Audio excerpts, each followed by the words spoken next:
দুর্গম পাহাড়ি জনপদে যেখানে বিশেষজ্ঞ চিকিৎসা এখনো অনেক মানুষের কাছে স্বপ্নের মতো, সেখানে মানবিক সহায়তার হাত বাড়িয়ে দিয়েছে বাংলাদেশ সেনাবাহিনী।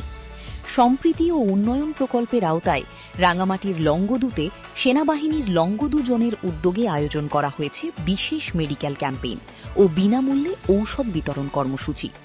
সকালে লংগদু বালিকা উচ্চ বিদ্যালয় মাঠে অনুষ্ঠিত এই ক্যাম্পেইনে পাহাড়ি ও বাঙালি সম্প্রদায়ের 2 শতাধিক হতদরিদ্র, অসহায়, এতিম, নারী ও পুরুষকে বিনামূল্যে চিকিৎসা সেবা এবং প্রয়োজনীয় ঔষধ প্রদান করা হয়। লংগদু জোন অধিনায়ক লেফটেন্যান্ট কর্নেল মীর মুর্শিদের নির্দেশনায় পরিচালিত এই ক্যাম্পে চিকিৎসা সেবা দেন গাইনি বিশেষজ্ঞ ডাক্তার আনিকা বুশরা এবং লংগদু জোনের মেডিকেল অফিসার ক্যাপ্টেন আবরার। চিকিৎসা কার্যক্রমে সহযোগিতা করেন সেনাবাহিনীর অন্যান্য সদস্যরা। বিশেষ করে দুর্গম পাহাড়ি এলাকায় নারীদের জন্য গাইনি চিকিৎসা সেবা পাওয়া অত্যন্ত কঠিন, ফলে এই ক্যাম্পেইন স্থানীয় জনগণের মাঝে ব্যাপক সাড়া ফেলেছে। সেবাগ্রহীতারা বাংলাদেশ সেনাবাহিনীর প্রতি কৃতজ্ঞতা প্রকাশ করে বলেন, এমন উদ্যোগ তাদের স্বাস্থ্যসেবা প্রাপ্তির সুযোগ আরও সহজ করেছে।